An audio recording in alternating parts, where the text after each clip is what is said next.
আমার জীবনের এই কাহিনী হয়তো আপনাদের অবাক করে দেবে যে বিয়ের পবিত্র বন্ধনে আবদ্ধ হওয়ার আগেই আমি কি করে অন্তঃসত্ত্বা হয়ে পড়লাম।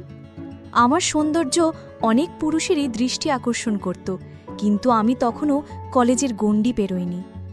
এরই মধ্যে বাবা আমার বিয়ে ঠিক করে ফেলেন একজন সেনা সদস্যের সাথে, যার নাম রূপম। রূপম যেহেতু সেনাবাহিনীতে চাকরি করত, বছরে প্রায় 6 মাসই তাকে সীমান্তের প্রহরায় কাটাতে হতো। ছেলেটি দেখতে যেমন সুদর্শন ছিল, তেমনি সে ছিল তার বাবা মায়ের একমাত্র সন্তান। তাদের পারিবারিক অবস্থাও যথেষ্ট ভালো ছিল, তাই সবকিছু বিবেচনা করে বাবা রূপমের সাথেই আমার বিয়ে পাকা করেন। আমার নাম প্রিয়া। আমরা এক ভাই ও এক বোন। দাদু বহু বছর আগেই পরলোক গমন করেছেন, কিন্তু আমার ঠাম্মি আমাদের সাথেই থাকেন। ঠাম্মি আমাকে ঠিক পুতুলের মতো ভালোবাসেন, আর আমার বাবা মায়ের ভালোবাসার গভীরতা তো এই গল্পের পরতে পরতে আপনারা বুঝতে পারবেন। আমার ছোট ভাইটি এখনও স্কুলের ছাত্র। বিয়ের কথা পাকা হওয়ার পর রূপম মাঝে মাঝেই আমাদের বাড়িতে আসত সবার সঙ্গে আলাপ পরিচয় করতে। এভাবে প্রায় 1 মাস কেটে যাওয়ার পর বাবা যখন বিয়ের তারিখ চূড়ান্ত করতে রূপমের বাড়ি গেলেন, তখন রূপমের বাবা জানালেন যে রূপমের জরুরি তলব এসেছে, তাকে আগামীকালের মধ্যেই 6 মাসের জন্য সীমান্তে যেতে হবে। এই আকস্মিক খবরে আমরা সবাই, বিশেষ করে আমার বাবা মা, খুব ভেঙে পড়েছিলাম। ভেবেছিলাম বিয়ের পর না হয় অয়নের সাথে সীমান্তেই চলে যাব, কিন্তু তার আগেই সে আমার থেকে অনেক দূরে চলে গেল। আমাদের মধ্যে ফোনে নিয়মিত কথা হতো। যেদিন রূপমের সীমান্তে যাওয়ার কথা, তার আগের রাতে সে গোপনে আমাদের বাড়িতে দেখা করতে আসে। এই ব্যাপারে আমার বাড়ির আর কেউ কিছুই জানত না, কিন্তু আমি আগে থেকেই প্রস্তুত ছিলাম। তবে আমি এটা বুঝতে পারিনি যে সে সব কিছুর পরিকল্পনা করেই আসবে। বাড়ির সবাই ঘুমিয়ে পড়ার পর আমি রূপমকে নিয়ে আমাদের ছাদে গেলাম এবং ছাদের দরজাটা বাইরে থেকে আটকে দিলাম, যাতে ঘর থেকে কেউ ওপরে আসতে না পারে। ছাদে পাতা একটা ছোট খাটে বসে আমরা অনেক গল্প করি। রূপম আমাকে ছেড়ে 6 মাসের জন্য চলে যাবে, এই কথা ভেবে আমি তাকে জড়িয়ে অনেক কেঁদেছিলাম। সেই আবেগঘন মুহূর্তে আমরা আমাদের সব সীমা ভুলে যাই, এবং সেদিন রাতে আমাদের মধ্যে সব কিছু হয়ে গিয়েছিল। সেই এক রাতের ভুলের শাস্তি যে আমাকে আজও বয়ে বেড়াতে হবে, তা আমি তখনও ঘুণাক্ষরেও টের পাইনি। আজ আমি এক সন্তানের জননী, কিন্তু আমার স্বামী থেকেও নেই। আমার সন্তানের বাবা বেঁচে থাকতেও সে পিতৃস্নেহ থেকে বঞ্চিত। সেদিন রাতে রূপম যখন আমাকে ছেড়ে চলে যাচ্ছিল, আমার বুকটা ফেটে যাচ্ছিল, কারণ আমি সর্বস্ব দিয়ে তার হয়ে গিয়েছিলাম। অয়ন কথা দিয়েছিল 6 মাস পর ফিরেই সে আমাকে বিয়ে করে তার বাড়ি নিয়ে যাবে, কিন্তু তার যাওয়ার 1 মাস পরেই আমি অসুস্থ বোধ করতে শুরু করি। আমার প্রায়শই শরীর খারাপ লাগত, বাথরুমে গিয়ে বমি করতাম।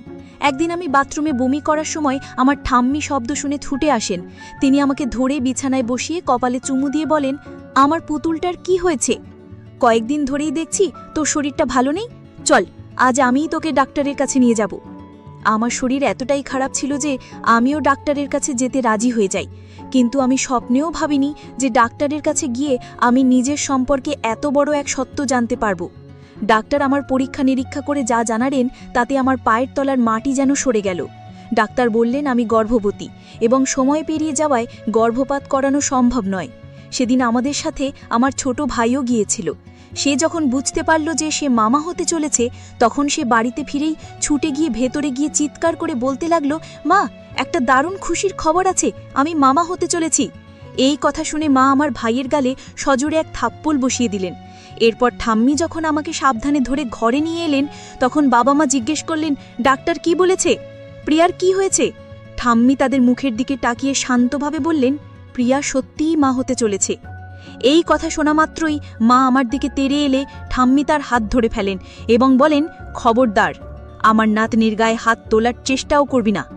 তোরাই তো ওর বিয়েটা পাকা করেছিলিস, বিয়েটা ওকে শ্বশুরবাড়ি পাঠিয়ে দিতে পারতিস, তাহলে আজ এই খবর শুনে তোরা সবাইকে মিষ্টি খাওয়াতিস। সব দোষ তোদের, এতে প্রিয়ার কোনো দোষ নেই। আর যদি তোরা ওকে নিয়ে কোনো আজে বাজে কথা ভাবিস, তাহলে আমি আমার নাতনিকে নিয়ে এই বাড়ি ছেড়ে আমার গ্রামের বাড়িতে চলে যাব এবং আমার সমস্ত সম্পত্তি ওর নামে লিখে দেব। সেদিন আমি ঠাম্মিকে জড়িয়ে ধরে অনেক কেঁদেছিলাম, কারণ আমি ভাবতেও পারিনি যে এক রাতের ভুলের জন্য আমার জীবনটা এইভাবে বদলে যাবে। আমার বাবা তার একমাত্র সম্বল সবচেয়ে দামি জমিটা বিক্রি করে নগদ 15 লক্ষ টাকা অয়নের বাবার হাতে তুলে দিয়ে আসেন, শুধু আমার বিয়েটা যাতে তাড়াতাড়ি হয় সেই আশায়। আমরা ঘুণাক্ষরেও টের পাইনি যে এটা ছিল আমার হবু বর এবং শ্বশুর শাশুড়ির যৌথ ষড়যন্ত্র। 15 লক্ষ টাকা পাওয়ার পর আমার বাবা যখন বিয়ের তারিখের কথা বলেন, তখন আমার শ্বশুর জানান যে ঘর মেরামত করার জন্য তার আরও 3 লক্ষ টাকা লাগবে। আমার বাবা সেই টাকাও তাকে দিয়ে আসেন। এত টাকা পাওয়ার পর আমার শ্বশুর তার ছেলেকে অসুস্থতার মিথ্যে মেডিকেল সার্টিফিকেট দেখিয়ে 15 দিনের ছুটি নিয়ে বাড়ি প্রাণান। তার ফিরে আসায় আমরা সবাই খুব খুশি হয়েছিলাম, কিন্তু বাবা যখন বিয়ের তারিখ পাকা করতে তাদের বাড়ি যান, তখন তার একটি দামি 4 চাকার গাড়ি এবং আমাদের বাড়িটা আমার নামে লিখে দেওয়ার দাবি করে। আমার বাবা তাদের পায়ে ধরে কেঁদে বলেন, আমার যা ছিল আমি তো আপনাদের সব দিয়ে দিয়েছি, আমাকে আর নিঃস্ব করবেন না, বাড়িটা দিয়ে দিলে আমার ছেলেটাকে নিয়ে আমি পথে বসবো। তখন রূপমের বাবা বলে, বাড়িটা তো আপনার মেয়ের নামেই থাকবে, ভয় কিসের? আপনি যদি গাড়ি আর বাড়িটা দিতে না পারেন তাহলেই বিয়ে হবে না। বাবা সেদিন বিধ্বস্ত হয়ে বাড়ি ফিরে ঠাম্মিকে সব কথা বলেন, আর আমি আড়াল থেকে সবটা শুনে ফেলি। আমি সাথে সাথে রূপমকে ফোন করে তার বাবাকে এসব দাবি থেকে বিরত থাকতে অনুরোধ করি, কিন্তু রূপম সাফ জানিয়ে দেয়, আমি আমার বাবা মায়ের বিরুদ্ধে যেতে পারবো না। সেদিন আমি বুঝে গিয়েছিলাম যে রূপমও তার পরিবারের মতনই লোভী। আমার বাবার চোখের জল দেখে আমি বুঝতে পারছিলাম আমার এক রাতের ভুলের শাস্তি পুরো পরিবারকে পেতে হচ্ছে। বিয়ের দিন মণ্ডপে মালা বদলের ঠিক আগে অয়নের বাবা আমার বাবাকে উদ্দেশ্য করে বলেন, ভাই সাহেব, গাড়ির চাবি আর বাড়ির দলিল আমার হাতে দিলেই এই বিয়ে সম্পন্ন হবে। এই কথা শোনার পর আমি আর স্থির থাকতে পারিনি। আমি মণ্ডপ থেকে উঠে গিয়ে বাড়ির দলিলটা সবার সামনে আগুনে পুড়িয়ে দিই। অয়ন হতভম্ব হয়ে আমার হাত ধরে বলে, রিয়া, তুমি এটা কি করলে? আমি তখন সবার সামনে তার গালে সজোরে এক থাপ্পড় মেরে বলি, তোর মতো লোভী মানুষকে বিশ্বাস করাই আমার জীবনের সবচেয়ে বড় ভুল ছিল। আমি গর্ভবতী, এই অসহায়ত্বের সুযোগ নিয়ে তুই আমার বাবার কাছ থেকে লক্ষ লক্ষ টাকা হাতিয়ে নিয়েছিস। আমার শ্বশুর তখন বলেন, বেশি বাড়াবাড়ি করলে আমরা বিয়ে না করেই ফিরে যাব। সেই মুহূর্তে আমার ঠাম্মি তার গালে এক থাপ্পড় মেরে বলেন, তোর মতো লোভী মানুষের বাড়িতে আমি আমার নাতনির বিয়ে কখনো দেব না। এরপর ঠাম্মি যৌতুক চাওয়ান অপরাধে পুলিশকে ফোন করেন এবং পুলিশ এসে আমার শ্বশুর ও অয়নকে গ্রেপ্তার করেন। আমি সমাজের ভয় ও লজ্জাকে জয় করে সেদিন বলেছিলাম, আমার সন্তানকে মানুষ করার জন্য আমি একাই যথেষ্ট। আমার এমন লোভী জীবনসঙ্গীর প্রয়োজন নেই।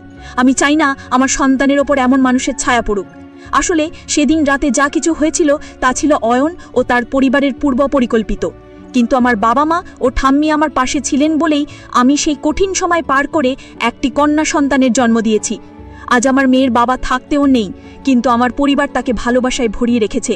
আমি এখন স্বামী ছাড়াই আমার বাবা মায়ের সাথে থেকে আমার মেয়েকে জোস্তীর্ণভাবে মানুষ করছি। বন্ধুরা, আজকে গল্পটি এখানেই শেষ করছি। গল্পে কোনো ভুল ত্রুটি থাকলে ক্ষমা করে দেবেন। গল্পটি ভালো লাগলে অবশ্যই লাইক, শেয়ার এবং সাবস্ক্রাইব করতে ভুলবেন না।